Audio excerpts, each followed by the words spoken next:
এমন কোনো মানুষ নেই যে তার মধ্যে কম বেশি দুশ্চিন্তা বা হতাশা নেই। অর্থাৎ সকল মানুষের মধ্যেই কম বেশি দুশ্চিন্তা ও হতাশা রয়েছে। আর এই হতাশা ও দুশ্চিন্তার মূল উৎস হচ্ছে শয়তান। শয়তানের মূল কাজই হচ্ছে মানুষকে হতাশা ও দুশ্চিন্তাগ্রস্ত করা। কারণ মানুষ যখন হতাশা ও দুশ্চিন্তাগ্রস্ত হয়, তখন সে ধীরে ধীরে আল্লাহর রহমত থেকে নিরাশ হতে থাকে এবং আল্লাহ কর্তৃক প্রদত্ত নিয়ামতকে সে ভুলে যায়। ফলে শয়তান তাকে আস্তে আস্তে কুফরের দিকে ঠেলে দেয়। আল্লাহ তাআলা বলেন, الشيطان يعدكم الفقر ويأمركم بالفحشاء والله يعدكم مغفرة منه وفضلا। অর্থাৎ শয়তান তোমাদেরকে দরিদ্রতা ও অভাবের ভয় দেখায় এবং অশ্লীলতার আদেশ করে, কিন্তু আল্লাহ তোমাদেরকে ক্ষমা ও অনুগ্রহের কথা বলেন। সূরা আল বাকারা আয়াত 268। সুতরাং বোঝা গেল যে শয়তান মানুষকে সবসময় ভয় ও হতাশা এবং মন্দ কাজের মধ্যে নিমজ্জিত রেখে তাকে হতাশাগ্রস্ত করে, তার জীবনকে অস্থির ও ধ্বংস করে দেয় এবং তাকে আশাহত ব্যক্তিতে রূপান্তরিত করে। কিন্তু আল্লাহ রাব্বুল আলামিন মানুষকে সবসময় আশার কথা বলেন, তাকে ক্ষমা ও অনুগ্রহের কথা বলেন এবং আশাবাদী হওয়ার জন্য উপদেশ দেন। আল্লাহ রাব্বুল আলামিন বলেন, لا تقنطوا من رحمة الله। অর্থাৎ তোমরা কখনো আল্লাহর রহমত থেকে নিরাশ হও না। সূরা আজ-জুমার আয়াত 53। অন্যত্র আল্লাহ পাক বলেন, ولا تيأسوا من روح الله إنه لا ييأس من روح الله إلا القوم الكافرون। অর্থাৎ আল্লাহর রহমত থেকে তোমরা নিরাশ হও না। নিশ্চয়ই আল্লাহর রহমত থেকে একমাত্র কাফের সম্প্রদায় ব্যতীত অন্য কেউ নিরাশ বা হতাশাগ্রস্ত হয় না। সূরা ইউসুফ আয়াত 87। তাই বলা যায় যে হতাশাগ্রস্ত হওয়া, আল্লাহর রহমত থেকে নিরাশ হওয়া, এটি হচ্ছে শয়তান ও কাফের ব্যক্তিদের কাজ। আর সবসময় আশাবাদী হওয়া, আল্লাহর ক্ষমা ও অনুগ্রহের প্রতি আস্থা রাখা একজন মুমিনের কাজ। মানুষের জীবনে হতাশা কেন আসে? মানুষের জীবনে হতাশা আসে দুটি কারণে। এক, অতীতকে নিয়ে। দুই, ভবিষ্যৎকে নিয়ে। অতীতকে নিয়ে মানুষ অনেক হতাশায় ভোগে। সে মনে করে আমার অতীত জীবন একটি ব্যর্থ জীবন। অতীতে আমি কিছুই পাইনি, কিছুই করতে পারিনি, আল্লাহ আমাকে কিছুই দেননি। অমুক ব্যক্তিকে আল্লাহ কত কিছুই না দিয়েছেন, তাকে জ্ঞান দিয়েছেন, ধন সম্পদ দিয়েছেন, সম্মান দিয়েছেন, সে কত সুস্থ, তার কোনো রোগ নেই, কোনো চিন্তা নেই, সে কতই না সুখী। আর আমাকে তো আল্লাহ কিছুই দেননি। তখন সে শুধু না পাওয়ার বিষয়গুলি কল্পনা করতে থাকে। এক পর্যায়ে না পাওয়ার বেদনায় সে হতাশাগ্রস্ত হয়ে পড়ে। এতক্ষণে সে কিন্তু অন্যের পাওয়া এবং নিজের না পাওয়ার কল্পনা করেছে, কিন্তু তাকে যে আল্লাহ রাব্বুল আলামিন কি কি দিয়েছেন তা কিন্তু একবারও সে কল্পনা করেনি। সে তার জীবনের খারাপ দিকগুলির কথা, অসুস্থতার কথা এবং দুঃখের কথাই শুধু ভেবেছে। কিন্তু তার জীবনে বেশিরভাগই যে সুখ ছিল সে কথা বেমালুম ভুলে গেছে। আল্লাহ যে তাকে তার জীবনে কতবার কত বিপদ থেকে উদ্ধার করেছেন সে কথা কিন্তু আজ সে বলছে না। আজ পর্যন্ত তাকে আল্লাহ তাআলা কি পরিমাণ রিজিক দিয়েছেন তা কিন্তু তার মনে নেই। সে যখনই অসুস্থ হয়েছে তখনই আল্লাহ তাকে সুস্থতা দান করেছেন। আজ সে কথাও সে বলছে না, সে শুধু বলছে তার না পাওয়ার কথা, দুঃখের কথা, হতাশার কথা। এভাবে আল্লাহর দেয়া নিয়ামতের শুকরিয়ার কথা ভুলে গিয়ে এবং শুকরিয়া আদায় না করে শুধু তার নিয়ামতের কুফরই করা হচ্ছে। আর আল্লাহ রাব্বুল আলামিন বলেন, لئن شكرتم لأزيدنكم ولئن كفرتم ولئن كفرتم إن عذابي لشديد। অর্থাৎ যদি তোমরা আমার দেওয়া নিয়ামতের শুকরিয়া আদায় করো তবে তোমাদেরকে আমার নিয়ামত আরো বাড়িয়ে দেব, এবং যদি অকৃতজ্ঞ হও তবে নিশ্চয় জেনে রেখো আমার শাস্তি হবে কঠোর। সূরা ইব্রাহিম আয়াত 7।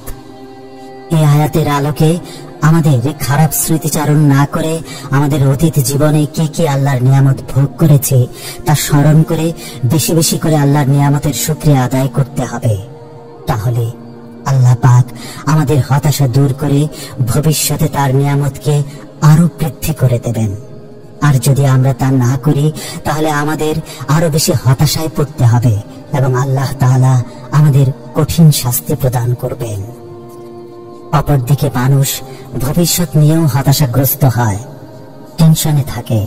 হায়, আমি কিছুই করতে পারবো না, আমার দ্বারা কিছুই সম্ভব হবে না, অথবা আমি যা আয় করেছি তা দিয়ে আমার সংসার চলবে না, অথবা আগামী মাসে আমার চাকরিটা চলে গেলে আমি কিভাবে চলবো, আমার ব্যবসাটা ভালো যাচ্ছে না, যে কোনো সময় তা বন্ধ হয়ে যেতে পারে, অথবা দীর্ঘদিন কোনো জটিল রোগে ভুগছি, সুস্থ হচ্ছি না, মনে মনে ভাবছি আমি হয়তো আর সুস্থ হব না, আমি মারা যাব, আমার পরিবারের কি হবে, আমার সন্তানদের কে দেখবে, তাদের ভবিষ্যৎই বা কি, ইত্যাদি নানা চিন্তায় নিজেকে শেষ করে দিচ্ছেন। মনের অজান্তেই আপনার দু চোখ দিয়ে ঝরঝর করে অশ্রু গড়িয়ে পড়ছে। এমত অবস্থায় আমাদের ভেঙে পড়লে চলবে না, নিরাশ হলে চলবে না, বরং আল্লাহর উপর ভরসা করতে হবে। সমস্ত হতাশা নিরাশা দূর করে দেওয়ার মালিক হচ্ছেন একমাত্র আল্লাহ, আর তিনি হতাশাগ্রস্ত হতে নিষেধ করেছেন। তিনি বলেন, ولا تيأسوا من روح الله إنه لا ييأس من روح الله إلا القوم الكافرون। অর্থাৎ আল্লাহর রহমত থেকে তোমরা নিরাশ হও না, নিশ্চয়ই আল্লাহর রহমত থেকে একমাত্র কাফির সম্প্রদায় ব্যতীত অন্য কেউ নিরাশ হয় না। সূরা ইউসুফ আয়াত 87। আল্লাহ তাআলা আরো বলেন, سيجعل الله بعد عسر يسرا। অর্থাৎ অচিরেই আল্লাহ কষ্টের পর সুখ দেবেন। সূরা আত-তালাক আয়াত 7। এই আলোচনা থেকে আমরা যা বুঝতে পারলাম তা হলো হতাশার কেন্দ্রবিন্দু হচ্ছে দুনিয়া। দুনিয়াকে নিয়ে আমরা যত বেশি চিন্তা করব আমাদের হতাশা তত বেশি বাড়তে থাকবে। তাই দুনিয়ার চিন্তা মাথা থেকে বাদ দিতে হবে এবং আখিরাতের কথা বেশি চিন্তা করতে হবে, কেননা মানুষের সমস্ত হতাশা ও দুশ্চিন্তা তৈরি হয় দুনিয়াকে নিয়ে। তাই দুনিয়াকে ভুলে গিয়ে আখিরাতের কথা চিন্তা করলে সমস্ত হতাশা ও দুশ্চিন্তা দূর হয়ে যাবে। একটি কথা বিশেষভাবে মনে রাখতে হবে, দুনিয়া আমাদের আসল ঠিকানা নয়, দুনিয়া হচ্ছে আমাদের পরীক্ষার স্থান। আল্লাহ তাআলা আমাদেরকে দুনিয়াতে পরীক্ষার জন্য পাঠিয়েছেন। যেমন আল্লাহ তাআলা বলেন, وَلَنَبْلُوَنَّكُمْ بِشَيْءٍ مِّنَ الْخَوْفِ وَالْجُوعِ وَنَقْصٍ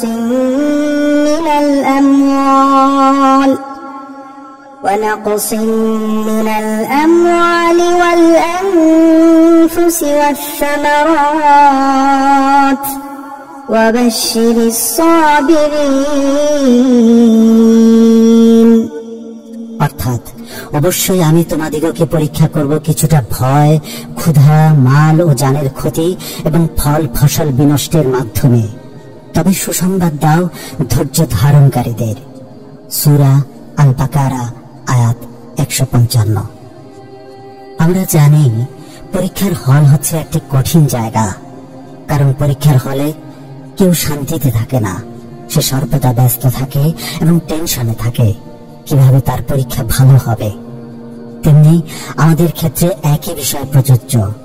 দুনিয়াতে আমরা কষ্ট করে ধৈর্য ধারণ করে আল্লাহর পথে থাকব এবং তার ক্ষমা ও করুণা প্রার্থনা করব, তাহলে আখিরাতে অবশ্যই আমরা সফলকামী হব ইনশাআল্লাহ। একটি কথা ভালোভাবে মনে রাখতে হবে, আমি যে কষ্টে আছি, হতাশা ও দুশ্চিন্তায় আছি, তা দীর্ঘক্ষণ থাকবে না। এটা সাময়িক ও ক্ষণিকের জন্য। মহান আল্লাহ তাআলা নিজেই এ কথা বলেন,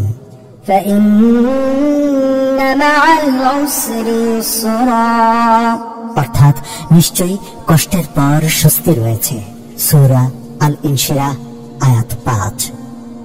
অথবা আমরা যখনই কোনো বিপদে পড়ে হতাশাগ্রস্ত হব বা দুশ্চিন্তায় থাকব, তখন এটা ভাবতে হবে আমার এই বিপদ, হতাশা ও দুশ্চিন্তা সাময়িক।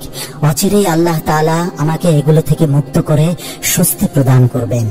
আর এমত অবস্থায় আমাদের উচিত হবে ধৈর্য ধারণ করা, কেননা আল্লাহ তাআলা বলেন, ইন্নাল্লাহা মা'আস সাবিরিন, নিশ্চয়ই আল্লাহ ধৈর্যশীলদের সাথে রয়েছেন। সূরা আল বাকারা আয়াত 153।